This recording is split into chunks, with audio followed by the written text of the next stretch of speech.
জয় শ্রীকৃষ্ণ চৈতন্য প্রভু নিত্যানন্দ শ্রী অদ্বৈত গদাধর শ্রীবাসাদি গৌর ভক্তবৃন্দ।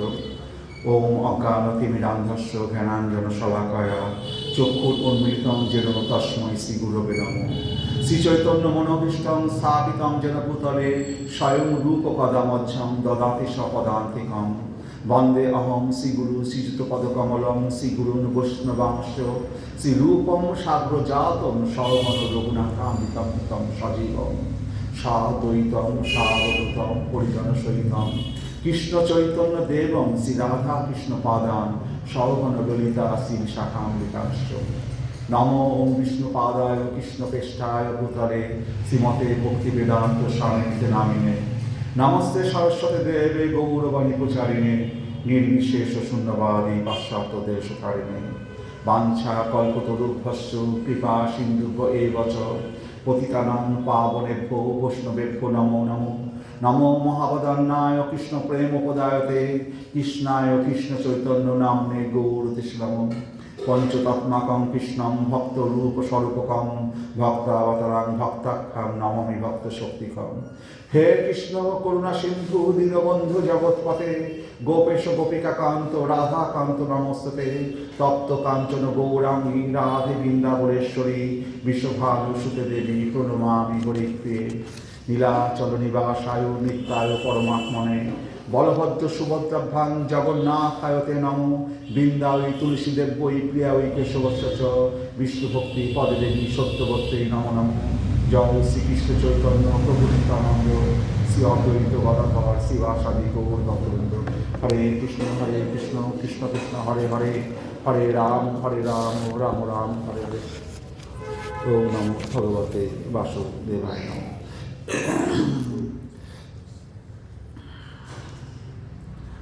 হরে কৃষ্ণ।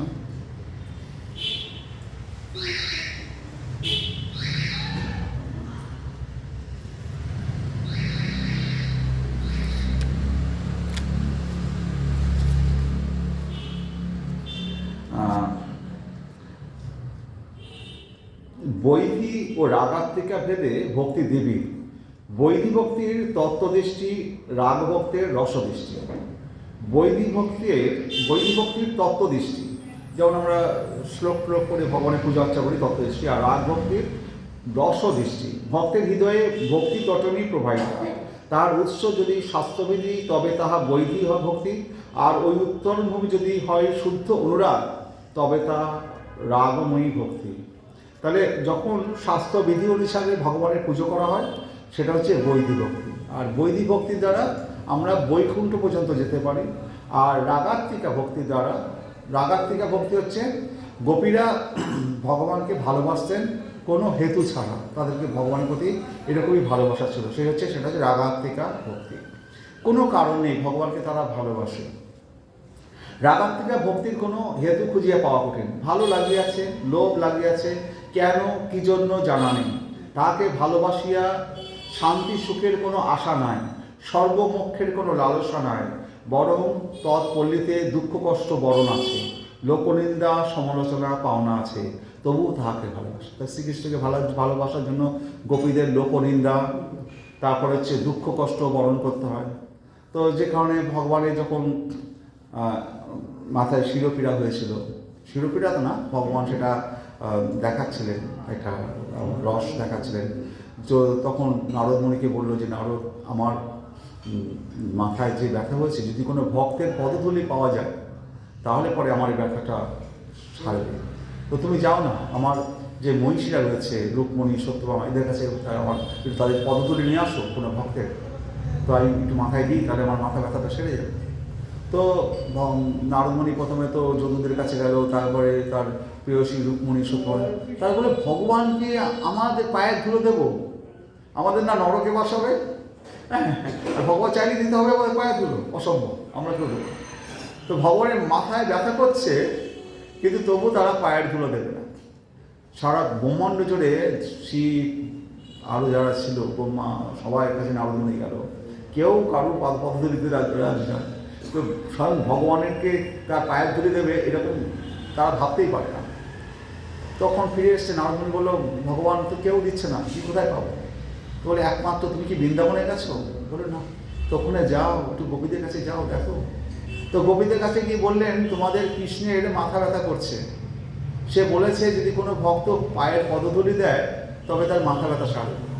তো গোপীরা বলছে, আমাদের কৃষ্ণের মাথা ব্যথা করছে আর তার এত কষ্ট হচ্ছে, আর কেউ পদধূলি দিচ্ছে না, নিয়ে যাও, আমাদের কত পদধূলি লাগবে নিয়ে যাও। সব গোপীরা তাদের পায়ের পদধূলি বেঁধে বেঁধে টোপলা করে দিচ্ছে। কত লাগবে যদি আমাদের কৃষ্ণের মাথা ব্যথা সারে। বলছে কৃষ্ণ, নারদ মুনি বলছে, আরে তুমি না জানো না সে ভগবান? তোমাদের পদধূলি দিলে তোমাদের কোথায় নরকবাস হবে, কোথায় কী হবে, তোমরা সেটা জানো না? বলছে, আমাদের নরকবাস হয় হোক, কোটি কোটি জন্ম আমরা নরকে পড়ে থাকি, কিন্তু আমাদের প্রিয়জন আমাদের গোবিন্দ যেন ভালো। এই যে ভালোবাসা, দুঃখ কষ্ট শোক, যে প্রেমিক ভালোবাসতে জানে তার কাছে তার জীবন মরণ, তার শরীর তার ধার ধারে না। এই হচ্ছে মানে রাগানুগা ভক্তি। তো ভগবানকে ভালোবাসতে তারা এক মুহূর্ত দেরি করে না। ভগবানের কিছু হয়েছে জানলে তাদের শতজীবন তারা ছুড়ে দিতে দেবে। হরে কৃষ্ণ। তো লোক নিন্দা সমালোচনা পাওনা আছে, তবু তাকে ভালোবাসে। কেমন যেন একটা প্রবল বিপুল আকর্ষণ তাহার জন্য অন্তর ভরা। তাহার রূপ সুন্দর লাগে, তাহার কথা মধুর লাগে, তাহার সকল লীলাখেলা প্রাণ ও মন সরস করে। অন্তরের এইরূপ অহৈতুকী আকর্ষণজনিত যে ভক্তি, তাহার নাম রাগাত্মিকা ভক্তি। এই ভক্তি ব্রজমণ্ডলীরই মহাসম্পদ, ব্রজেই আছে, অন্যত্র নাই। তবে আর ব্রজের অনুসরণে আনুগত্যে যাহারা ভজন করেন তাহাদের হৃদয় আছে। সেই কারণে আমাদের চৈতন্য মহাপ্রভু বলেছে, এই ব্রজের গোপী যেভাবে ভগবানকে ভালোবেসেছে, আমরা যেন সেইভাবে সাধনা করতে পারি। রাসলীলার তিনটে ভূমি, একটা হচ্ছে বাৎসল্য, সখ্য আর মধুর। বাৎসল্য ভূমির পাত্র হচ্ছে নন্দ যশোদাদি, আর শ্রীকৃষ্ণ সখ্যভূমির পাত্র হচ্ছে শ্রীদামাদি ও শ্রীকৃষ্ণ। শ্রীদাম এরা যারা সুবল সকারা, এরা তাদের মানে সখ্যভাবের ইয়ে। আর মধুর রসের পাত্র হচ্ছে শ্রীরাধা ললিতাদি ও শ্রীকৃষ্ণ।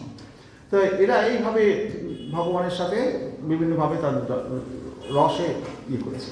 যেমন মা যশোদা, সে তো বাৎসল্য রসে। মা যশোদা তো কুন্তল দেবী, হরে কৃষ্ণ। তো সেই এক গোপীকে পাঠিয়েছে ইটার কাছে, বর্ষনায় রাধারানীর যে শাশুড়ি, নাম কি, জটিলার কাছে পাঠিয়েছে। জটিলার কাছে গিয়ে বলেছে যে মা যশোদা আমাকে পাঠিয়েছে, তো তিনি আপনাকে তার প্রণাম জানিয়েছে, তো তার একটা নিবেদন আছে। তো বলে, কী নিবেদন? মা যশোদা বলছে, মা যশোদা শুনেছে আপনাদের যে বধূ রাধারানী আছে, সে যেন কি দুর্বাসা ঋষির কাছ থেকে এমন বরপ্রাপ্ত হয়েছে, সে যদি রান্না করে, যদি কোনো খাবার রান্না করে তার হাতে রান্না খায়, তাহলে তার আয়ু যশ এসব বৃদ্ধি পায়। আর আমি শুনেছি তার হাতের রান্নায় এরকম দুর্বাসা ঋষির কাছে আশীর্বাদ পেয়েছে। আর আমার শ্রীকৃষ্ণের ক্ষুধামান্য হয়েছে, সে কিছু খেতে চাইছে না, তো তার শরীরটা রুগ্ন হয়ে যাচ্ছে। তো আমি চাই রানী এসে যেন আমার কৃষ্ণের জন্য একটু রান্না করে দেয়, তাহলে আমার ছেলের আয়ু যশ বাড়বে, তার ক্ষুধামান্যটা যাবে। তো তখন জটিলা বলছে, দেখো মা যশোদার কথাটা অমান্য করব সেটাও পারি না, কিন্তু আমি তো শুনেছি শ্রীকৃষ্ণ ওনার যে ছেলে, নন্দ মহারাজের ছেলে, ও তো খুব মানে চঞ্চল প্রকৃতির, তো আমার বধূকে পাঠাবো, আমার তো অনেক চিন্তা হয়। তো হ্যাঁ, তখন কুন্তল দেবী চলছে, মা তুমি চিন্তা করো না, আমি আঁচল দিয়ে তোমার বউকে ঢেকে নিয়ে যাব, আর আবার কৃষ্ণকে দেখতেই দেবো না, সে লুকিয়ে যাবে আমার সাথে, একটু রান্না করে দিই, আবার লুকিয়ে তোমাকে এখানে পৌঁছে দিয়ে যাবো তোমার বউ রানীকে, কেউ তুমি ইয়ে করবে না। তো জটিলা তাও মনে মনে বলছে যে দেখা যাক কী করা যায়। এর মধ্যে আমাদের বৃন্দাবনের যে আরও যে বড় গোপী আছে যাদের কথা সবাই শোনে, তো সে এসে বললো যে জটিলা তুমি বৌমাকে পাঠাও, চিন্তা করতে হবে না, আমি তো আছি, আমরা তো আছি, কেউ কৃষ্ণকে ও দর্শন করতেই দেবো না, তাকিয়ে দেখতেই দেবো না, লুকিয়ে নিয়ে যাবো, লুকিয়ে নিয়ে আসবো। তো এবার রাধারানীকে যে বলেছে যাও রাধারানীর কাছে যাও, রাধারানীকে নিয়ে বলো। রাধারানী তখন বলছে, আমি কুলবধূ, আমি কি করে যাব সেখানে, আমি বাবা যেতে পারবো না, হ্যাঁ, যতই মা যশোদা রাখো। তখন নিজা মা জটিলা শুনছে, আমার বৌমা দেখেছো কত সাত্বিক, কিছুতেই যেতে চাইছে না, কাল পেতে পেতে শুনেছে বৌমা যেতে চাই না। তখন জটিলা বেরিয়ে এসে বলছে, মা মা তুমি যাও, হ্যাঁ আমি বলছি তুমি যাও। আমার বৌমা যখন নিজে অস্বীকার করছে, যেতে চাইছে না, তার মানে আমার বৌমার মতো সতী আর কেউ নেই, তো তুমি যাও। তো তখন রাধারানীকে নিয়ে তারা গেল এবং সেখানে রান্না করে দিয়ে আবার নিয়ে আসছে। কৃষ্ণ কি দেখছে না, কৃষ্ণ সহ দেখছে, রাধারানীর দর্শনও পাচ্ছে এবং রাধারানীর হাতের রান্না প্রতিদিন কৃষ্ণ পাচ্ছে। হরে কৃষ্ণ। তো এটা হচ্ছে বাৎসল্য রসের মধ্যেও লীলা। আবার সুবল সকাল একটা লীলা হচ্ছে, সুবল সুদামা, এরাও তো ভগবানের সাথে লীলা করছে। রাধাকুণ্ডে বসে আছে সুবল আর শ্রীকৃষ্ণ তখন সুবলকে বলছে, সুবল তো আমি আর রাধাকে না দেখে আমি থাকতে পারছি না, রাধাকে এক মুহূর্ত না দেখে আমার জীবনটা আর বোধহয় থাকবে না, আমি এতই অতিষ্ঠ হয়ে পড়ছি, আমাকে যে করে হোক তুই একটু কৃপা কর, আমাকে একটু রাধাকে দর্শন করা, রাধা কী করে দেখা। সুবল বলল, কানাই তুই একটু অপেক্ষা কর, আমি তোর ব্যবস্থা করছি। সুবল চলে গেল। সুবল গিয়ে বর্ষনায় জটিলার বাড়িতে গেছে। আরে জটিলা মা, জটিলা বুড়ি মা, আরে বলো না, আমার বাছুরটা না খুঁজে পাচ্ছি না, তোমার বাড়ির অঙ্গনের মধ্যে আমি দেখলাম একটু আগে ঢুকতে, তোমার অঙ্গনের মধ্যে বলে ঢুকেছে, একটু বাছুরটা খুঁজে নিয়ে যাবো, তুমি একটু ঢুকতে দেবে? আরে তোর বাছুর এখানে ঢুকেবে কী করে? না না না ঢোকেনি, না না ঢুকেছে, আমি দেখেছি তো ঢুকলো, একটু খুঁজতে দাও, আমি বাছুরটা নিয়ে চলে যাবো। ঠিক আছে যা, ভিতরটা দেখ ভালো করে, চারদিকে তোর বাছুর থাকলে তুই নিয়ে চলে যা, আর আমাকে জ্বালাস না তো, আমাকে আর রান্না বান্না আছে, কাজকাম করতে হবে তো। আর কোথাও আর কিছু গেট বন্ধ করে যাবি, গেট বন্ধ করে আসবি, আর কেউ যেন তোর সাথে কোনো সকা না ঢোকে। আর ওই শ্রীকৃষ্ণ কিন্তু একদমই না, ওকে আনিসনি তো? বলে না না, ওকে আনবো কেন, আমি শুধু আমার বাছুরটা নিতে এসেছি। ঠিক আছে। তো বাছুর খুঁজতে গিয়ে রাধারানী ঘরে ঢুকেছে, ঢুকে বলছে, রাধারানী কি বলছে, এক কাজ করো, তুমি আমার পোশাকটা পরো। সুবলের ড্রেসটা পরিয়ে দিয়েছি রাধারানীকে, আর ওখানে একটা টোপলা, হ্যাঁ সেই টোপলা দিয়েছে। রাধারানী সুবল ওই টোপলাটাকে জড়িয়ে ধরেছে, জড়িয়ে নিয়ে তো সুবল সেজেছে, রাধারানী সেজে সুবলের গলায় রাধারানী বলছে, মা এই তো বিয়ে, আমি বাছুর পেয়েছি, আমি চললাম। তো জটিলা ভাবলো সুবল বেরিয়ে গেল বাছুর নিয়ে, কোলের মধ্যে একটা টোপলা নিয়ে, মানে তো যাক সুবল চলে গেছে। আর ঘরের মধ্যে সুবল রাধারানী সেজে বসে আছে, রাধারানী সেজে ঘরের মধ্যে বসে আছে। আর ওখানে রাধাকুণ্ডে সুবল গেছে। কৃষ্ণ তখন বলছে, সুবল রাধাকে পেলি না? রাধা মনে মনে হাসছে, আমি তো সুবল সেজে এসেছি। কৃষ্ণ বুঝতে পারছে না। তখন কাছে গিয়ে, এই নাও তোমার বাছুর বলে সুবল, রাধারানী যখন তার ভিতর থেকে টোপলা বের করে দিয়েছে, তখন কৃষ্ণ বুঝতে পারলো রাধারানী নিয়ে এসছে। তাহলে এই বাৎসল্য রসের সখারাও কৃষ্ণকে তার লীলাবিলাসের মাধ্যমে তাকে তার সন্তুষ্টি বিধানের জন্য কাজ করছে, মা যশোদাও কাজ করছে। কৃষ্ণর যে এই যে লীলা, বাৎসল্য রস, সখ্যরস আর মধুর রসের গভীরতা আছে, কিন্তু এই সমস্ত যে এদের প্রত্যেকেরই ভূমিকা আছে কৃষ্ণের রসপুষ্টির। তো রাসলীলা তিনটি ভূমি হচ্ছে বাৎসল্য, সখ্য, মধুর। বাৎসল্য ভূমির পাত্র নন্দ যশোদাদি, শ্রীকৃষ্ণ সখ্য ভূমির পাত্র সীতামাদি ও শ্রীকৃষ্ণ, মধুর রসের পাত্র শ্রীরাধা, ললিতা ও শ্রীকৃষ্ণ। তত্ত্বত শ্রীকৃষ্ণ নিখিল ব্রহ্মাণ্ড আশ্রয়, নন্দ যশোদা, শ্রীরাম সুদাম, রাধা, ললিতা সকলেই আশ্রিত, সকলেরই বিষয়, কিন্তু বস্তুত বিপরীত স্থিতি। বাৎসল্য, সখ্য, মধুর এই তিন রসে শ্রীকৃষ্ণই বিষয়ালম্বন। শ্রী নন্দ যশোদাদি, শ্রীরাম সুদামাদি, শ্রী রাধা, ললিতাদি তত্ত্ব রসের আশ্রয়স্থান। মানে বিষয় আর আশ্রয়, এটা করে পুরোপুরি মাথার মধ্যে পরিষ্কার করে রাখবে। তো বৃন্দাবনে কি আছে, সেখানে একটা বৃক্ষ, সেই বৃক্ষকে জড়িয়ে তো লতাগুলো ওঠে, তো সেই বৃক্ষটাকে শ্রীকৃষ্ণ, সেটা হচ্ছে বিষয়, যাকে আশ্রয় করে আছে নন্দ যশোদা, শ্রীরাম সুদাম, ললিতা, বিশাখা, রাধারানী, সবাই ওই শ্রীকৃষ্ণ যে বিষয় তত্ত্ব আর বিষয়কে আশ্রয় করে আছে আমরা এই সমস্ত ভক্তবৃন্দ, শ্রী রাধা, ললিতা, বিশাখা, শ্রীরাম সুদাম, এটা হচ্ছে আশ্রয় তত্ত্ব। যখনই বলবে বিষয় তত্ত্ব, আশ্রয় তত্ত্ব, তখনই বুঝবেন বৃন্দাবনে হচ্ছে শ্রীকৃষ্ণ বিষয় তত্ত্ব, আর রাধারানী গোপীরা সমস্ত হচ্ছে আশ্রয় তত্ত্ব। আর যখন এইটাই যখন নদিয়ায় আসে মহাপ্রভু লীলায়, তখন মহাপ্রভু হচ্ছে আশ্রয় তত্ত্ব। স্বয়ং শ্রীকৃষ্ণ সে রাধার ভাব নিয়ে এসছে, সে তখন কৃষ্ণকে ডাকছে, হরে কৃষ্ণ ভাব নাম বেরাচ্ছে, কৃষ্ণ কৃষ্ণ করে সে পাগল হয়ে যাচ্ছে। তাহলে স্বয়ং ভগবান শ্রীকৃষ্ণ তখন আশ্রয় তত্ত্ব, সে তখন বিষয় শ্রীকৃষ্ণকে সে ভগবান হয়ে ভক্ত হয়ে তিনি ভগবানকে ডাকছেন, ভক্ত হয়েছেন। মানে মহাপ্রভু মানে ভক্তরূপী ভগবান। ভক্তরূপী ভগবান যখন ভগবানকে ডাকেন, তো এই ভক্তরূপী ভগবানকে যদি আমরা আশ্রয় করি, তাহলে পরে আমরা গোলক বৃন্দাবনে যেতে পারবো। তো ভক্তরূপী ওরা হচ্ছে একটা ঢোলের একদিকটা বড় আর একটা ছোট আছে, তো এদিকে যদি আওয়াজ হয় এদিকেও আওয়াজ হয়। তো ঢোলের একদিকটা বৃন্দাবন লীলা, যেখানে বৃন্দাবন লীলা হচ্ছে, আর আরেকটা দিকে স্বয়ং চৈতন্য মহাপ্রভু সেই লীলাগুলোকে প্রকাশ করছেন।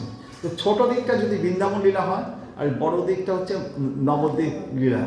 তো নবদ্বীপ লীলায় ওখানে যে গোলক বৃন্দাবনে যে লীলাগুলো হচ্ছে, সেগুলো কে প্রকাশ করছে? মহাপ্রভু। মহাপ্রভু যদি প্রকাশ না করতেন বড় আকারে, ওখানে ছোট আকারে হচ্ছে, কেউ দেখতে পাচ্ছে না। শ্রীকৃষ্ণ শ্রীরাধা গোপীদের সাথে যে লীলাগুলো হচ্ছে, মহাপ্রভু যদি আমাদের না জানাতেন আমরা জানতে পারতাম না। মহাপ্রভু আসার আগে তো রাধারানীর কথা কেউ জানতোই না, ললিতা বিশাখের কথাও কেউ বলতো না। তো মহাপ্রভু এসে সেই লীলাগুলোকে, যেখানে ওখানে গোপনে যে লীলাগুলো হচ্ছে প্রতিদিন রাসলীলা হচ্ছে, সেগুলো এই নবদ্বীপ লীলায় মহাপ্রভু সেগুলোকে প্রকাশ করছেন, হাটে হাড়ি ভেঙে দিচ্ছেন। হাটে হাড়ি ভাঙার এই লোক হচ্ছে আমাদের মহাপ্রভু। তো ওখানকার রাধারানী গোপীরা কীভাবে প্রেম করেছে, সেই গোপন কথাগুলো যদি উনি আমাদের না জানাতেন, তাহলে আমরা কি করে জানতাম? তাহলে একই ঢোলের একদিকে ব্রজ লীলা আর একদিকে হচ্ছে নবদ্বীপ লীলা। তো দুটো লীলা একসাথে অনন্তকাল ধরে চলছে। বৃন্দাবন লীলা একটা অসুবিধা আছে, বৃন্দাবনে গিয়ে আপনি যদি কারোর সাথে ঝগড়াঝাটি করেন, বৃন্দাবনে যদি আপনি সকাল 9টা-10টা পর্যন্ত ঘুমান, তাহলে পরে ওখানে পাপ লাগবে। বৃন্দাবনে যখন যাবেন, বৃন্দাবনের বাসীর মতনই আপনাকে ভগবানের সাধনা করতে হবে। কারোর সাথে ঝগড়াঝাটি করা যাবে না, সবাইকে সম্মান দিয়ে কথা বলতে হবে। তো এটা বৃন্দাবনে গেলে বৃন্দাবনে ওখানে পাপ লাগতে পারে, কিন্তু নবদ্বীপে কোনো পাপ নেই। নবদ্বীপ ভূমিতে আপনার যদি ঘুমিয়ে পড়েন, বলবে সমাধিতে আছে, সমাধি যোগে রয়েছে। নবদ্বীপ ভূমিতে ঘুমালেও লাভ, নবদ্বীপ ভূমিতে হরেকৃষ্ণ নাম করে শুধু ঘুমান, তাও লাভ। বলবে যে সমাধি যোগে রয়েছে। তো এটা ভগবান ভাবে এই সমাধি যোগে রয়েছে, একে দেখবে। হ্যাঁ, তো নবদ্বীপ ভূমিতে কোনো অপরাধ নেই। যে কারণে এক মহারাজ যখন বৃন্দাবনে ছিলেন, তো যখন শেষ বয়স এসছে, তখন বলছে যে আমাকে শিগগির, আমাকে এখনই নবদ্বীপে নিয়ে, আমি এখন নবদ্বীপে থাকবো। তো নবদ্বীপে কোনো অপরাধ নেই। তো নবদ্বীপে বসে আছে, তো ওখানে বৃন্দাবনে বাগানে গাছ টাছ রয়েছে। তো এই সময়ে একজন বড় সন্ন্যাসী ওই মহারাজ কৃষ্ণের সাথে দেখা করতে এসছে, তখন হাতে একটা লাঠি নেই, যা। সন্ন্যাসী ভাবছে যে এ কি, আমি আসলাম আর আমাকে এরকম লাঠি দিয়ে তাড়াচ্ছে।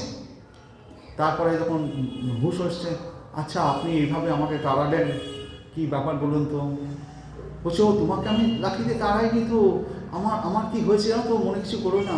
এই সময়ে আমার বৃন্দাবনের বাগানটায়, তুলসী বাগানে একটা ছাগল ঢুকে গেছিলো, তো আমি কি করব, আমি কিন্তু দেখতে পাচ্ছিলাম ছাগল ঢুকেছে, তাই আমি লাঠি দিয়ে তাড়াচ্ছিলাম। তখন সমস্ত ইয়েদের খোঁজ নেওয়া হলো, ওই দিন সত্যি করে ছাগল গরু ওখানে ঢুকেছিল কিনা। তো জানা গেল সত্যি করেই ওই দিন বেড়া ভেঙে ছাগল গরু ঢুকে বাগানটাকে তছনছ করেছিল। তো সে এইখানটায় বসে ওখানকার দেখতে পাচ্ছে। তা এইরকম সাধন মার্গে আস্তে আস্তে যখন থাকবেন, সাধন মার্গে থাকার দরকার নেই যে প্রতিদিন আসছেন, জপ তপস্যা করছেন, হরে কৃষ্ণ নামটা একটু করার চেষ্টা করতে করতে কী হবে, মৃত্যুর আগে জানতে পারবেন সামনে অমুক দিনে আপনার মৃত্যু আছে, আপনাকে ভগবান অমুক জায়গায় নিয়ে যাবে, আপনি ওখানে খুব সুখে থাকতে পারবেন, অনেক বড় সুন্দর জায়গায়। তখন আপনার মনে মৃত্যুটা মৃত্যু মনে হবে না, মনে হবে ভগবান আমার জন্য এত কিছু করে রেখেছে। যখন মৃত্যুর দিন আসবে, তখন ছেলেপুলে করে, এই তোরা আজকে তাড়াতাড়ি খাওয়া দাওয়া করে রে, আপনি তখন দুঃখ থাকবে না। এই ও এসছে রে, ওকে বলতো তাতে খেয়ে নিতে, সবাইকে খাইয়ে দাইয়ে তখন মা টুক করে কখন চলে গেল। তো এই এই এই কৃপাটা পেতে গেলে পরে তো একটু হরিকৃষ্ণ করতে হবে না, যাতে আমাদের মৃত্যুর সময় আমাদের দুঃখ কষ্ট না হয়। আমরা যদি জানতে পারি আমি এই শরীরটা ছেড়ে আমার জন্য ভগবান অপূর্ব সুন্দর একটা জায়গা রেখে দিয়েছেন, তখন শরীর ছাড়তে কষ্ট হবে না। তো আমাদেরকে তার জন্য কিচ্ছু না, শুধু হরে কৃষ্ণ কৃষ্ণ কৃষ্ণ হরে হরে, হরে রাম রাম রাম হরে হরে, এই জপ করে যেতে হবে। এর জন্য কোনো গুরু দরকার নেই, মন্ত্র শিষ্য দরকার নেই, কোনো কিছু দরকার নেই। চৈতন্য মহাপ্রভু বলেছে, আমার আজ্ঞায় গুরু হইয়া তারও এই দেশ। তার আজ্ঞায় ভগবান মহাপ্রভুকে স্মরণ করে হরে কৃষ্ণ কৃষ্ণ কৃষ্ণ, একটা মালা নিয়ে কিনে নেবেন। তুলসী মালা কিনতে না পারেন, একটা বেলের মালা কিনতে পারেন, 50-60 টাকা দাম, সস্তায় পাওয়া যায়। ওই যে কোনো একটা মালা কিনে শুধু হরে কৃষ্ণ কৃষ্ণ কৃষ্ণ হরে হরে, হরে রাম রাম রাম হরে হরে, এই জপটা শুধু করে যান, আর কিছু দরকার নেই। বাকি এত বই পত্র পড়া, এত জপ তপস্যা করা, কোনো কিছু দরকার নেই। মন্দিরে আসবেন, কথা শুভ শ্রবণ করছেন, প্রণাম করবেন, ভগবানের পায়ের দিকে তাকানোর চেষ্টা করবেন, যতটা দেখা যায়, যদি আঙুলটা দেখা যায়। তো এইভাবে আমাদেরকে ভগবানের সাধনা করতে হবে। হরে কৃষ্ণ। তো আমাদের বিল্বমঙ্গল ঠাকুর, তো বিল্বমঙ্গল ঠাকুর কে ছিলেন? তো উনি প্রায় মহাপ্রভু এসেছেন প্রায় মহাপ্রভুর 100-200 বছর আগে বিল্বমঙ্গল ঠাকুর এসেছিলেন। তো বিল্বমঙ্গল ঠাকুর ছিলেন একটা ব্রাহ্মণের সন্তান। তো ব্রাহ্মণের সন্তান হলেও তিনি একদিন ওই আগেকার দিনে কী হতো, আপনার আজ থেকে 40-50 বছর আগেকার হাটের কথা জানেন, 50-60 বছর আগে হাটে নানা রকম জিনিসপত্র যেমন কেনাবেচা হতো, সেখানে কোনো ছাউনি থাকতো, সেখানে ওই অনেক নর্তকী থাকতো, যারা গান গাইতো, বেশ্যাবৃত্তির মতো করতো, হ্যাঁ, নৃত্য করে গান করতো এবং ছেলেদেরকে মোহিত করে টাকা অর্জন করতো। এগুলো হাটে হতো, সপ্তাহে একদিন হাট হতো, এবং সেই সমস্ত তাবুকেরা ওই জায়গায় অনেক বড় লোকের ছেলে ঢুকে যেত, ঢুকে গিয়ে তাদের ঘরে টাকা পয়সা উচ্ছন্ন নিয়ে চলে যেত। তো এই বিল্বমঙ্গল ঠাকুর ব্রাহ্মণের সন্তান হলে ওই রকম একদিন ঢুকেছিল। ওখানে চিন্তামণি বলে একজন খুবই সুন্দর দেখতে একজন গায়িকা নর্তকী ছিলেন। তো তার প্রেমে মোহিত হয়ে গেছিলেন এই বিল্বমঙ্গল ঠাকুর, ব্রাহ্মণের সন্তান। সে তখন ঘরের ধন দৌলত ঐশ্বর্য সব ছেড়ে, তো ওই চিন্তামণির একটা দোতলা বাড়ির মতো ছিল। গ্রাম, এদের বাড়ি কীরকম হতো সেই যুগে, আপনারা যে 50-60 বছর আগে সময়ের কথা যদি জানেন, বাংলাদেশ বা সেই সময়কার, তারা গ্রাম থেকে দূরে মাঠের ধারে এক কোণায় তারা তাঁবু খাটিয়ে ঘর করে থাকত, এবং সেইখানে গ্রামের সমস্ত বড় লোকেরা, ছেলেরা, জমিদারের ছেলেপেলেরা, তারা সেই রাত্রিবেলায় সেখানে যেত, গান বাজনা শুনত এবং আসে ঘরের টাকা ঢেলে তাদের শুনত।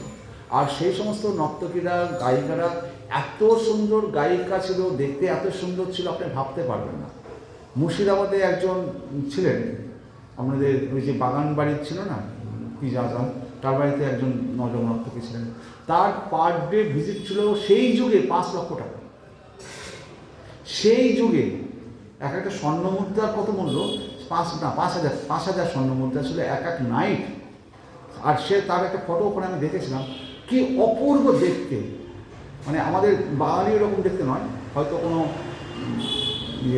আফগান কোনো কোথাও থেকে এসছে, এত অপূর্ব দেখতে সেই নর্তকী। তো তার কাছে গান শুনতে যাবে, একটা নাইটের ভিজিট ছিল 5,000 স্বর্ণ মুদ্রা। তাহলে বুঝুন তারা কীরকম স্তরের গায়িকা ছিল, কীরকম স্তরের সুন্দরী ছিল। রাজারা 5,000 স্বর্ণ মুদ্রা দিয়ে তার কাছে আসতো শুধু গান শুনতে। কল্পনা করা যায় না সেই যুগের এরা ছিল। তো এইরকম ওই আমি যার কথা বলছিলাম বিল্বমঙ্গল ঠাকুর, ওই চিন্তামণির প্রেমে পড়েছিল, প্রতিদিন রাত্রিবেলায় সেখানে যেত গান শুনতে। তারপরে একদিন তার বাবা মারা গেছে, সেই রাত্রিতেও শ্রাদ্ধ হয়েছে, সেই রাত্রিতেও বিল্বমঙ্গল ঠাকুর ঘরে থাকতে পারছে না, সে গেছে ওই চিন্তামণির সাথে দেখা করতে। তো ঝড় জলের রাত, তো নদী পার হবে, তো একটাও নৌকা নেই। তো তীরে বসে আছে, কখন নৌকা আসে, একটা ওই আগেকার দিনে সাপে কাটলে পরে ভেলায় করে মরা ভাসিয়ে দিত, ওরকম একটা ভেলা ভেসে এসছে। তখন চিন্তামণির এত মানে বিল্বমঙ্গল ঠাকুরের মনে এতটাই প্রেমের উদ্বেগ, ওর কোনো হুঁশ জ্ঞান নেই, ওই ভেলাটাকে নৌকা ভেবে ঝাঁপিয়ে পড়েছে এবং সেটা ধরে পার হয়ে এসছে পাড়ে এসে দেখছি যে চিন্তামণিতে রাত্রিবেলায় ঝড় জল, দোতলা বাড়ি, অত উঁচু পাঁচিল, চারদিকে গেট বন্ধ করে দিয়েছে। তো বিল্বমঙ্গল চিৎকার করে করে ডেকেছে চিন্তামণি, কিন্তু শুনতে পায়নি ঝড় জলেটা। দেখছে পাঁচিলের উপর একটা দড়ি ঝুলছে, ভেবেছে হয়তো একটা দড়ি রেখে দিয়েছে আমার জন্য ঢোকার জন্য। ওই দড়ি নিয়ে ভিতরে প্রবেশ করেছে, করে যখন চিন্তামণির ঘরে গেছে তখন চিন্তামণি বলছি, আরে তোমার গাদি তো সেই যে ভেলা তো মৃত মানুষের শরীর ধরে এসছে না, গায়ে তো পচা গন্ধ বেরোচ্ছে, দুর্গন্ধ। তার চিন্তামণি তখন তার সখী দেব, চারিকে নিয়ে যাও, সেদিন বাথরুমে নিয়ে যাও, সাবান জল দিয়ে ভালো করে চান করো, সবজি টুদ্ধ করেছে। আচ্ছা তুমি কী করে আসলে এই ঝড় জলে রাখে? বললো কেন, একটা নৌকা তুমি পাঠিয়েছিলে, আমি সেই নৌকায় করে আসলাম। নৌকা তো আমি পাঠাইনি, চলো দেখি কোথায় নৌকা। যে দেখছি যে ওটা নৌকা নয়, একটা হচ্ছে মৃত শরীর, তাকে করেছে। চিন্তামণি অবাক হয়ে গেছে। তারপরে দেখছি যে তুমি যে বলছো যে একটা দড়ি বেয়ে তুমি পার হয়েছো, দড়িটা কোথায়? দেখছো ওটা একটা সাপ, একটা বড় সাপ, সেই সাপ ধরে পার হয়েছে। তো চিন্তামণি তখন ঘরে এসে মাথায় হাত দিয়ে বসে পড়েছে, বলছে যে তুমি এইরকম আমার প্রেমে পাগল হয়েছো, যার মানে কোনো জ্ঞান নেই, হুঁশ নেই, একটা মৃত শরীর ধরে পার হচ্ছে, একটা সাপকে দড়ি ভেবে পার হচ্ছে, এবং সেই অধম আমি, যার প্রেমে তুমি এইরকম উতলা হয়ে এসছো। হ্যাঁ, আর এইরকম মানে আমি মানে চিন্তামণি নিজেকে খুব দুঃখিত ভাবছেন যে আমি কল্পনা করতে পারছি না, এই প্রেমটা যদি ভগবানের প্রতি থাকতো, কৃষ্ণের প্রতি থাকতো, তাহলে না কি কোথায় উদ্ধার হয়ে যেত। আমি আজ থেকে আর বেশ্যাবৃত্তি করবো না। চিন্তামণি সেই দিন থেকে তিনি সমস্ত বেশ্যাবৃত্তি ছেড়ে ভগবানের চরণে গিয়ে পড়লেন যে আমার জন্য যদি এরকম হয় তাহলে আমি কতটা পাপী, কতটা দোষী, যে আমার জন্য একটা ব্রাহ্মণের সন্তানের আমি জীবন শেষ করে দিচ্ছি। আর এই ব্রাহ্মণের সন্তান এই তখন বিল্বমঙ্গল ঠাকুর তখন এই চিন্তামণিকে গুরু হিসাবে মেনে নিলেন, যে তারও চোখ কান খুলে গেল। চিন্তামণি বিল্বমঙ্গল ঠাকুর তারপর তিনি বৃন্দাবনের পথে যাত্রা করে দিলেন বিল্বমঙ্গল, এবং যাবার পথে বিল্বমঙ্গল ঠাকুরেরও কোনো কন্যা দেখে তারও যখন আকর্ষণ হচ্ছে, নিজের মানে ওই কাঁটা দিয়ে বেলের কাঁটা দিয়ে নিজের দুই চোখকে পুড়ে দিয়েছেন, যে আমি আর এই চোখ দিয়ে কোনো নারীকেই দর্শন করবো না। তাহলে কতটা বড় ভক্ত যে নিজের চোখ দুটোকে তিনি চিরে দিচ্ছেন। আর ওই বিল্বমঙ্গল ঠাকুর যখন বৃন্দাবনে গেছেন, গিয়ে তখন তিনি যে শ্লোকগুলো লিখছেন কৃষ্ণ কর্ণামৃতম, যেটা মহাপ্রভুর খুব প্রিয় ছিল, তার একটা শ্লোক, প্রথম শ্লোকটা, চিন্তামণি জয়তি সমগিরি গুরু মে শিক্ষা গুরুশ্চ ভগবান শিখিবিচ্চ মৌলি যৎপাদ কল্পতরু পল্লব শেখরেশু লীলা স্বয়ম্বর রসম লভতে জয়শ্রী। চিন্তামণি জয়তে, চিন্তামণি সেই ইয়েটা যে বেশ্যা ছিল তার নাম ছিল চিন্তামণি, সেই চিন্তামণিকে জয়তে প্রণাম করছে। এখানে চিন্তামণির দ্বারা যেমন তাকে যে গুরু হিসেবে মনেছে, তার চিন্তামণি নাম করছে, ঠিক সেই রকম চিন্তামণি শব্দের আরেকটা ব্যাখ্যা আছে, যাকে চিন্তা করলে সাথে সাথে, যেমন মণি, চিন্তা করলে মণিমাণিক্য পাওয়া যায়। স্বয়ং ভগবানকে যদি শ্রীকৃষ্ণকে চিন্তা করি, তার জন্য সমস্ত ঐশ্বর্য আপনার হাতের কাছে ছুটে আসে। চিন্তামণির দ্বারা, শব্দটার দ্বারা দুটো, একটা হচ্ছে তিনি তার গুরুকে প্রণাম করছেন, আর একটা তিনি ভগবান কৃষ্ণকে প্রণাম করছেন। চিন্তামণি জয়তে, সেই আমার গুরুদেবকে প্রণাম করছে, তারও জয় হোক, আর চিন্তামণি শ্রীকৃষ্ণের পদযুগলকে প্রণাম করছে, তারও জয় হোক। তিনি হচ্ছে চিন্তামণি, যাকে স্মরণ করলে পরে আমাদের আর কোনো আশা আকাঙ্ক্ষার জন্য চিন্তা করতে হয় না। চিন্তামণি জয়তী সোমগিরি। তো এই বৃন্দাবন ঠাকুর সোমগিরির একজন গুরুদেবের কাছে দীক্ষা নিয়েছিলেন, তাকেও সোমগিরিকে প্রণাম করছে। সোমগিরি গুরু মেয়ে, সোমগিরি গুরুকে প্রণাম করছেন। শিক্ষা গুরুশ্চ, তিনি শিক্ষা গুরু। ভগবান শিখিবিচ্চ মৌলি, তারপর বলছে এই ভগবান শিখিবিচ্চ মৌলি। শিখিবিচ্চ মৌলি ভগবানের মাথায় যে ময়ূর পালক রয়েছে, শিখিবিচ্চ মৌলি। তাহলে এই দুটো লাইনের মধ্যে তিনি তিনজনকে প্রণাম করছেন।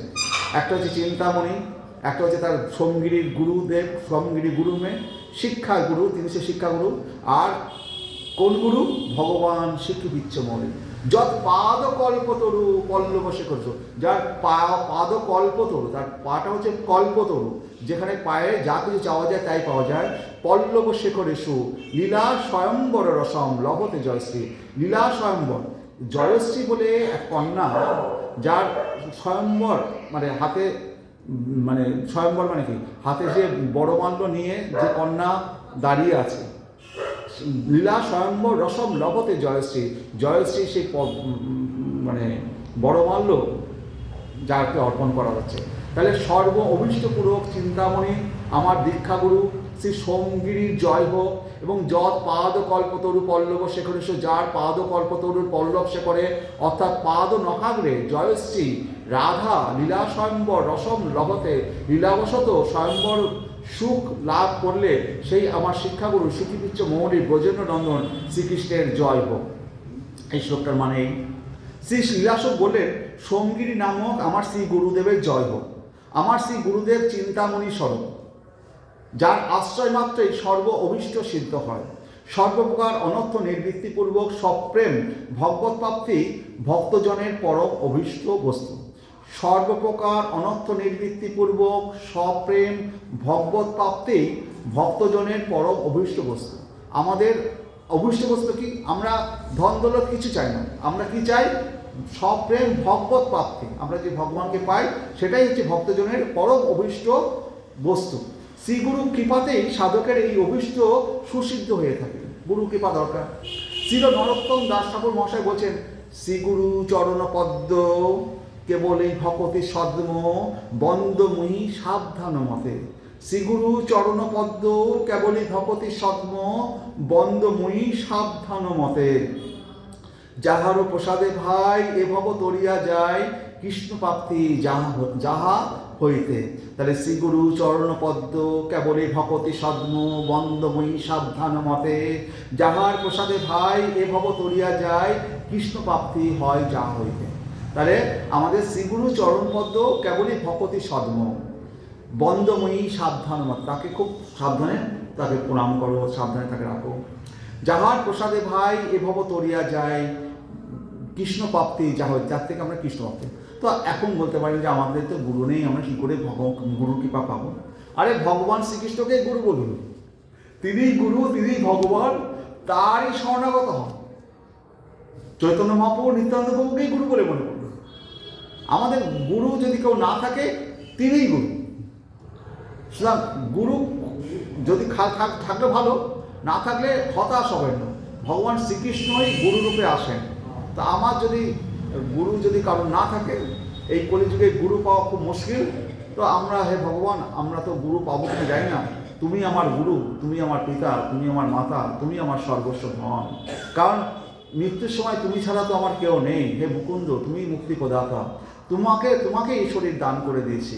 আমাকে রাখলে তুমি রাখো, নিলে তুমি নাও। তুমি আমার গুরু, তুমি যা করবে আমি তাই করব। তাহলে আমাদের ভাবনাটা কোনো পথ থাকলো না যে আমার গুরু নেই, আমার কাকে গুরু বলে ডাকবো। তাহলে শ্রীগুরু চরণ পদ্ম কেবলই ভকতি সদ্ম বন্দময়ী সাবধান মতে। যাহার প্রসাদে ভাই এ ভব তরিয়া যায় কৃষ্ণ প্রাপ্তি হয় যাবে। শ্রী চৈতন্য দাস বলেন, চিন্তামণি যেমন চিন্তা মাত্রেই প্রাপ্তিত বস্তু দান করে থাকে, তেমনি শ্রীগুরুদেবের স্মরণ মাত্রেই সাধকের সর্ব অভীষ্ট পূর্ণ হয়। শ্রীকৃষ্ণের স্মরণই সর্ব অভীষ্ট পূর্ণ হবে, উনি যদি আমার গুরু হয়। শ্রীগুরু চরণে রতি এই সেই উত্তমা গতি, যে প্রসাদে পুরে সর্ব আশা। আমার ইষ্টদেব শ্রীকৃষ্ণ মৌলি ব্রজেন্দ্র নন্দন স্বয়ং ভগবান শ্রীকৃষ্ণের জয় হোক।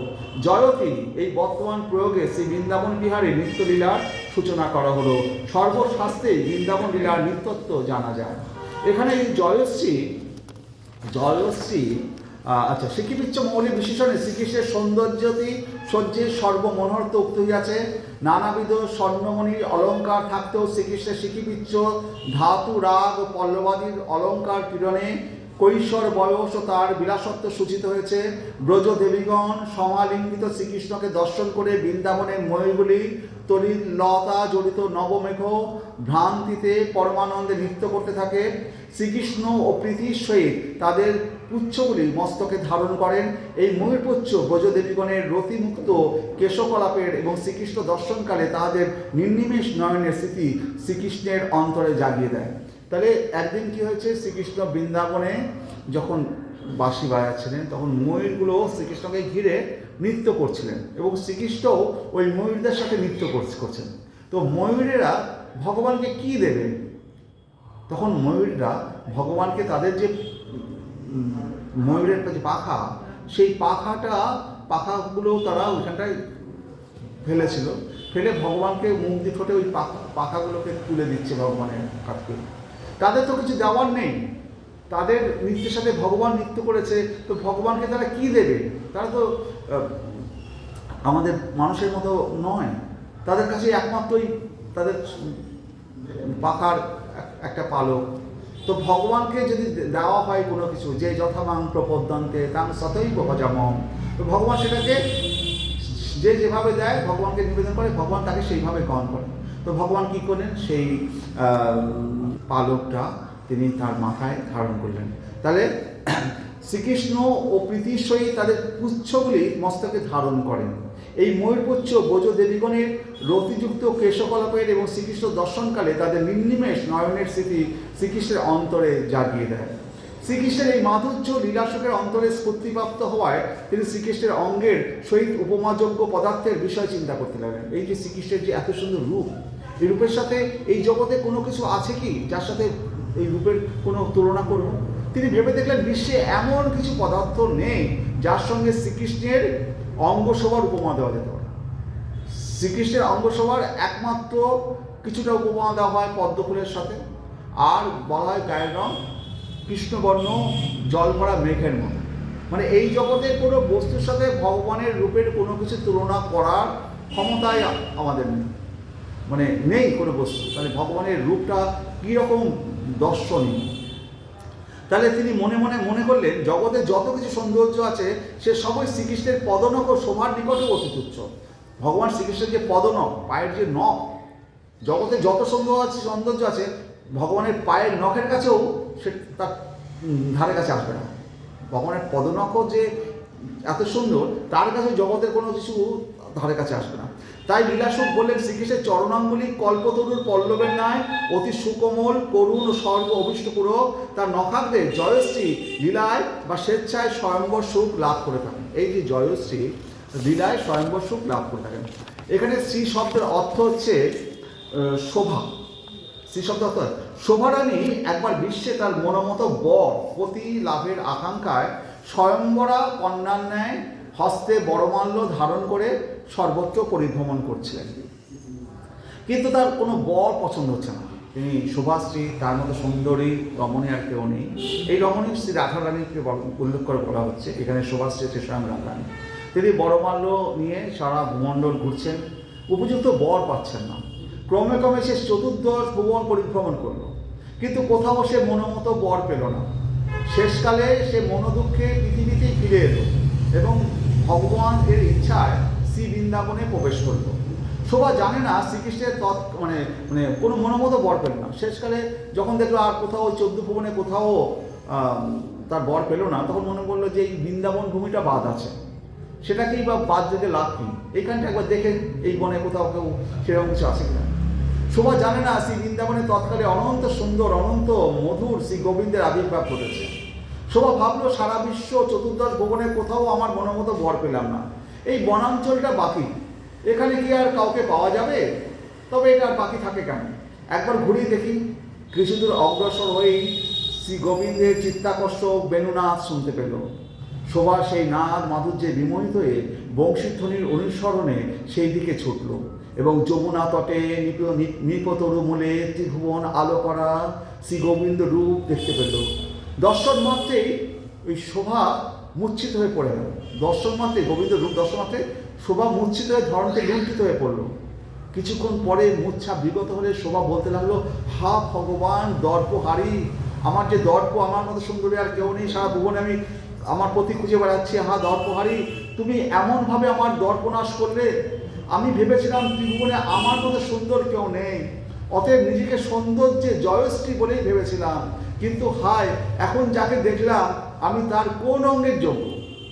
আমি এখন যাকে দেখলাম তার এই বড়মাল্য তার কোন অঙ্গে পড়াবো, কোন অঙ্গের যোগ্য আমি? একমাত্র তার পদ নখাগ্র রেখার তুল্য সৌন্দর্যও তো আমার নেই, তার পদ নখাগ্র রেখার সৌন্দর্য তো আমার নেই। তখন জয়শ্রী শোভা স্বয়ংবরা কন্যার ন্যায় তার হস্তের বড়মাল্যটি শ্রী গোবিন্দের শ্রীচরণ নখাগ্রে অর্পণ করে চিরতরে তার দাসী হয়ে শ্রীচরণ নখাগ্রে রসমাদিরে আস্বাদন করতে লাগলো। যৎ পাদ কল্পতরু পল্লব শেখরিষু লীলা স্বয়ংবর রসমলভতে জয়শ্রী। তো এই হচ্ছে আমাদের ভগবান। তো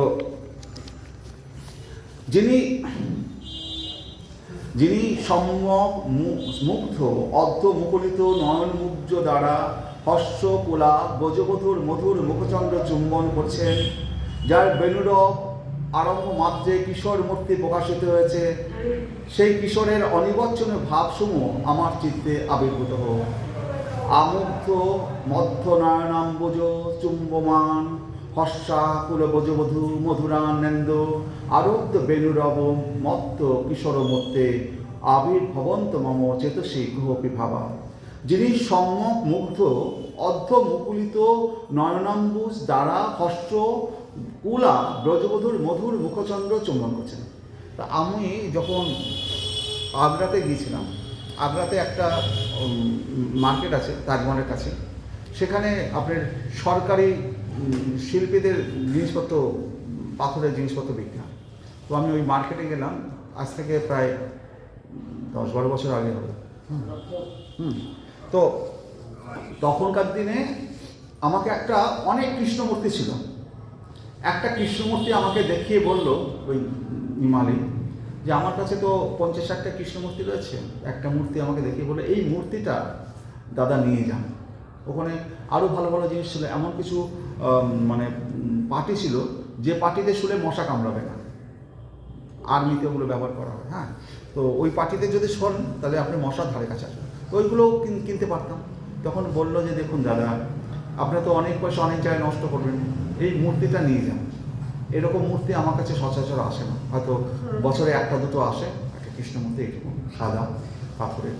তো ভগবানের মূর্তির মূল্য বলতে নেই, তবু আমি বলছি এখানটায়, ক্ষমা করে দেব, 2500 টাকা। কিন্তু সেই যুগে 2500 টাকার দাম ছিল, আজকে 10-12 বছর আগে। তো আমি মূর্তিটা দেখে আমি নিয়ে নিলাম, যদি পারি একদিন নিয়ে এসে আপনাদের দেখাবো মূর্তিটা। তো বললাম যে এই মূর্তিটা কে বানিয়েছে শুনবেন? যে জেলখানার এক কয়েদি তার বানানো, জেলখানায় যে কয়েদি থাকে সেই কয়েদির বানানো জেলখানা। তো সরকারিভাবে এখানে বিক্রিতে এসছে। তো চোখ দুটো যেন পদ্ম ফুলের মতো, যেন অধনিমিলিত, যেন ঘুমাচ্ছে, যেন ঘুম ঘুম ভাব। এই লাইনটার জন্য পড়ে আমার কথাটা মনে পড়লো। যিনি সম্ভব মুগ্ধ অর্ধ মুকুলিত নয়নাম্বুজ দ্বারা হর্ষকুলা ব্রজবধূর মধুর মুখচন্দ্র চুম্বন করছেন। যখন ভগবান রাধারানীর মুখে চুম্বন করছেন, তখন চোখ দুটো যে অর্ধ মুকুলিত যে ভাব, সেই ভাবটা ওই মূর্তির মধ্যে, চোখের মধ্যে রয়েছে। যেটাই বর্ণনা করছে সেই বর্ণনাটা ওই মূর্তির মধ্যে চোখ দুটোর দিকে তাকালে আপনার অদ্ভুত লাগবে। পাথরের মূর্তি, কিন্তু ওখানে কোনো কালো রঙের চোখ কিছু নাই, পুরো পাথরের, কিন্তু ওর মধ্যে প্রকাশ পাচ্ছে মুকুলিত ভাব।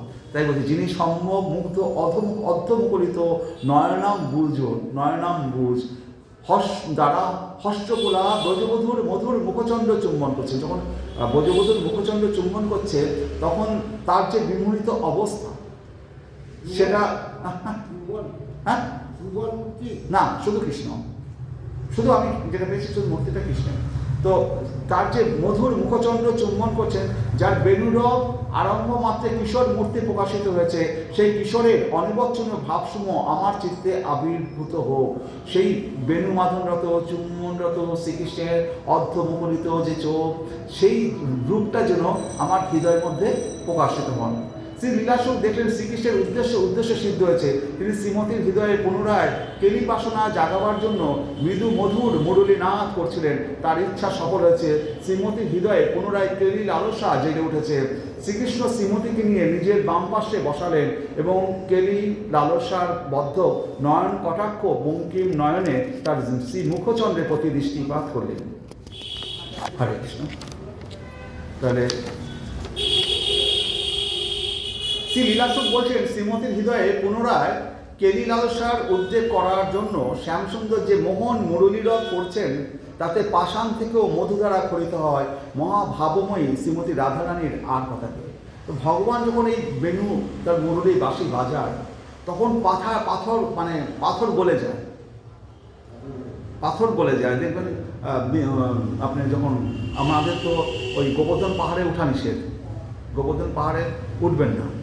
হ্যাঁ, অনেক গোবর্ধন পাহাড়ে অনেক মন্দির টন্দির আছে। অনেক যখন ইন্দ্র এসেছিল তার হাতির পায়ের ছাপ আছে, গরুগুলোর পায়ের ছাপ আছে গোবর্ধন পাহাড়ের উপরে। তো অনেকে ওঠে ওই মন্দিরগুলো দর্শন করতে, কিন্তু আমাদের উপরে ওঠা উচিত নয় দর্শন করতে যাওয়ার জন্য। ওখানে কেউ যদি বলেও যাবেন না, ওইখানে দিকে প্রণাম করে নেবেন।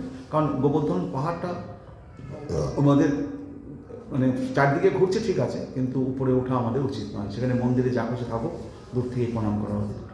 কি রঙ্গলীলা মিলাইশিলা শুনিতে সে ধ্বনি কানে, যমুনা পবন থাকিত গমন ভুবন মোহিত গানে, আনন্দ উদয় সুধাময় ভেদিয়া অন্তর টানে, মরমের জ্বালা যে কি অবলা হানয়ে মদন মানে, কুলবতী কুল করে নিরমূল নিষেধ নাহি কামনে, চণ্ডীদাস ভনে রাখিও মরমে কি মোহিনী কালা জানে। ওই কালা এত সুন্দর মুরলী বাজায় যে যমুনা যেদিকে বয় তার উল্টো দিকে বইতে থাকে, বাতাস যেদিকে বয় তার উল্টো দিকে বয়, পাথরগুলো গলে জল হয়ে যায়, জল স্তম্ভিত হয়ে বরফ হয়ে যায়। হ্যাঁ, তো এই মুরলীর ধানে সব উল্টো উল্টো উল্টো উল্টো হয়। রসময় রসিক শেখর প্রিয়জনের হৃদয়ে প্রেমরস স্ফুরিত করে তা স্বয়ং আস্বাদন করেন। এই রসধ্বনের অন্যতম সহায় তার মধুর মুরলী এবং তার অপূর্ব কিশোর মূর্তি। ওই ভুবনমোহন নটবর মূর্তিতে, নবকিশোর মূর্তিতে এবং তার বিশ্ববিদ্যাবী মোহন মুরলী গানে স্থাবর জঙ্গম সর্বভূতে রসের সঞ্চার হয়। হে গোপীজন বল্লভ, হে রাধানা, তুমি আপন ভাবে আপনি বিভোর, আপন প্রেমে আপনি আকুল। প্রেমময়ী শ্রী রাধারানীর মহাভাব মদিরার রসসোধায় তোমার নয়ন যুগল অর্ধ নিমিলিত। তুমি আজ বিশ্ব ভুলে শ্রী রাধা প্রেমে মাতোয়ারা। সে প্রেম দরিয়ায় তোমার নয়ন যুগল ঢুলু ঢুলু। তোমার এই আধ নিমিলিত নয়ন যুগলের মাধুর্যের বলিহারি যায়। আহ কি সুন্দর, আহা কি মধুর। তোমার ভাব দেখে মহাভাবময়ী শ্রীমতী হর্ষ ব্যাকুলা। দুইটি অপরূপ রসের স্রোত যেন বিপরীত দিক থেকে মিলিত হয়ে একই কেন্দ্রে মিলছে। এই মিলনের তরঙ্গ রঙ্গ বিশাল বিপুল উচ্ছ্বাস বিশ্ব বিপ্লবী। হর্ষাকুল বজবধূ মধুরানন্দ, হর্ষ ব্যাকুলিতা শ্রীমতীর মধুর চাঁদ বদনে, অর্ধ মুকুলিত নয়ন শ্যাম চাঁদের সোহাগ চুম্বনা। কি সুন্দর, কত মধুর, কি অপূর্ব, কি বিশ্ব বিমোহন শোভা। প্রেমিকের নয়ন মনোলোভা, এরই কোনো ভাব আমার হৃদয়ে স্ফুরিত। আমরা ভগবানের সেই যে রূপ, সেই অর্ধনিমিলিত চোখ, সেটা যেন আমার হৃদয়ে প্রকাশিত হয়। এই ভাব প্রকাশের কোনো ভাষা ভাবুক খুঁজে পাননি। এই জন্যই কে অপি ভাবা বলেছেন, আবির্ভবন্ত মম চেতসি কোপি ভাবা। সেখানে কেবল আস্বাদন আর আস্বাদন, ভাষা সেখানে নীরব, বুদ্ধি বিচার স্তম্ভিত। সেই ভাব সমুদ্রের কুল ও কিনারা নাই, এ বিভু হয়েও পূর্ণ রসময়। রসিক ভাবুক কবি এখানে রসাস্বাদনের ইঙ্গিত দিয়েছেন, তার সাধনার চরম সিদ্ধগণেরও আকাঙ্ক্ষিত।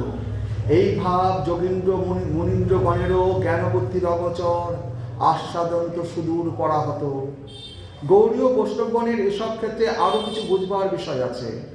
ঠাকুর শ্রী বিল্লমঙ্গল সখী ভাবের উপাসক, শ্রী মহাপ্রভু চরণাশ্রিত গৌড়ীয় বৈষ্ণবগণের মঞ্জুরি ভাবের উপাসনা। সখী ভাব অপেক্ষাও মঞ্জুরি ভাবের বৈশিষ্ট্য এই যে বিশ্ব বিপ্লবী মাধুর্য সিন্ধুতে নিরন্তর সন্তরণ করেও এরা সেবা বিস্মিত হয়ে আস্বাদনে ডুবে যান না। এরা সেবা রসরের মূর্তি, সেবা রসাস্বাদনের মধ্যে দিয়েই এদের মাধুর্য আস্বাদন উপলব্ধ হয়। তো গোপীরা ভগবান মথুরায় চলে গেছে, ভগবানের জন্য কাঁদলে ভগবান যদি আসে দেখতে না পায়, চোখের জল আসলে পরে ভগবানকে দর্শন করতে অসুবিধা হবে, তারা কাঁদতে পর্যন্ত চাইতেন না। কাঁদবো, চোখের জলটা যদি আমার চোখে ঝাপসা হয়ে যায়, ভগবান যদি আসেন দর্শন করতে পারবো। ঘুমাতে পর্যন্ত পারতেন না, যদি ঘুমাবো যদি ভগবান এসে যায়। তারা ঘুমাতে পারছেন না, কাঁদতে পারছেন না। মানে ভগবানের সেবা রসাস্বাদনের মধ্য দিয়ে এদের মাধুর্য আস্বাদন। তো হরি হরি, তখন এই যে যারা সাধক, বড় বড় ঋষি মুনি ঋষিরা, এরা তো পুরুষ, তো পুরুষ রূপে তো ভগবানের সেবা করা যায় না। পুরুষ হলেও এরা তখন নিজেদেরকে গোপী ভাবে ভাবিত হয়, নিজেকে মানে প্রকৃতি হিসাবে নিজেকে সাজে।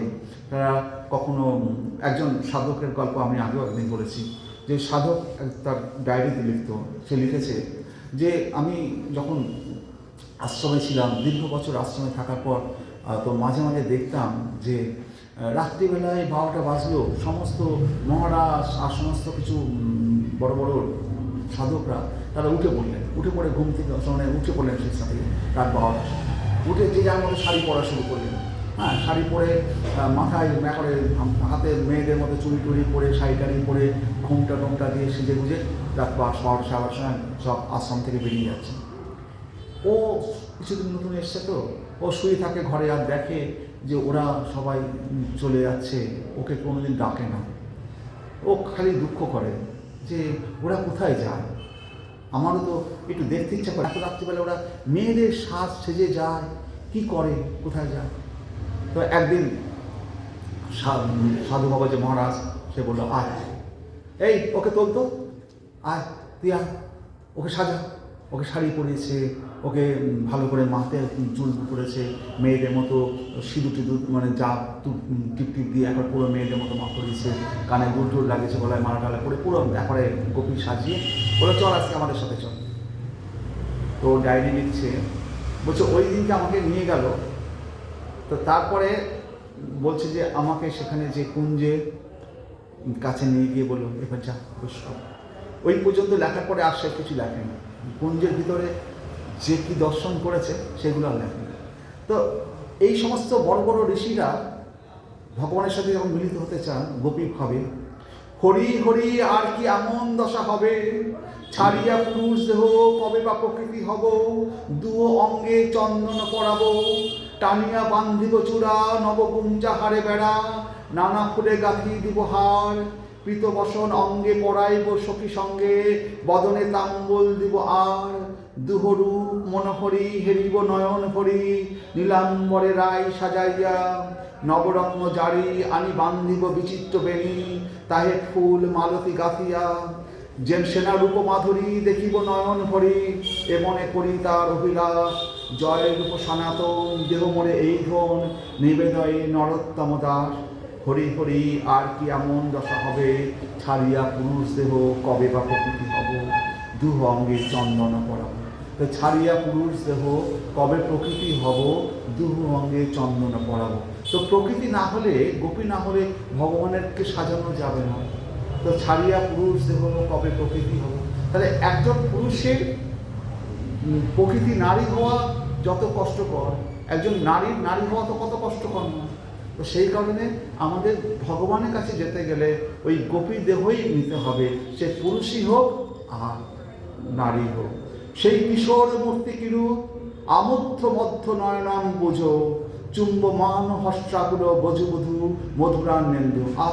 অর্থাৎ সম্যক মুগ্ধ এবং সুন্দর অর্থমুখরিত নয়নাম বোঝে হর্ষাকুলা বধূবধূর মধুর বদনচন্দ্র যিনি চুম্বন করছেন, মানে মধুর চুম্বন যখন করে ভগবান, তখন তার মধ্যে যে মাদকতা হয়, যে মদ খেয়েছে তার মধ্যে মাদকতা আসে একরকম।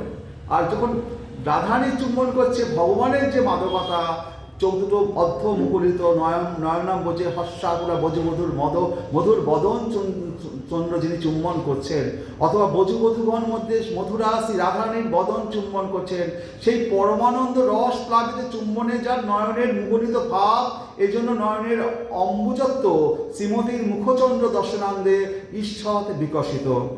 বেণুনাদ আরম্ভে অতি লালসার সহিত নয়ন চষকে চপরের ন্যায় পরম প্রেয়সী শ্রী রাধারীর বদন চন্দ্র সুধা পান করছেন, যিনি বেণুনাদ মাধুর্যে সব ব্রজ সুন্দরীগণকে মুগ্ধীকৃত করছেন, তার কোনো অনবচ্চনীয় ভাব আমার চিত্তে স্ফুরিত হন। আমার চিত্ত যদি সব প্রকার সেইভাবে প্রতিভাবিত না হয়, তাহলে আমি সেই ভাব বর্ণনা করতে সমর্থ হই কীরূপে, ইহাই নিষ্কাশব্য। সেই যে ভগবানের যে রূপ, যে কল্পনা, যে মুখের আমরা কথা দিয়ে সেই ভাষা, সেই প্রকাশটা করছি, সেই রূপ, সেই কল্পনা যেন আমাদের চিত্তের মধ্যে থাকে, তাহলে পরে সেই রূপটাকে যদি আমরা কল্পনা করতে পারি, ভাবতে পারি, রাত্রিবেলায় শোয়ার আগে একটু ভাববেন যে ভগবানের ওই ভাবটা যাতে আমাদের হৃদয়ের মধ্যে প্রকাশিত হয়, তাকে একটু প্রণাম করার সুযোগ পাই, তাহলে পরে আমাদের সর্বসিদ্ধি প্রকাশিত হবে। হরে কৃষ্ণ কৃষ্ণ কৃষ্ণ হরে হরে, হরে রাম রাম রাম হরে হরে। ওম নমো ভগবতে বাসুদেবায় নমঃ। হরে কৃষ্ণ।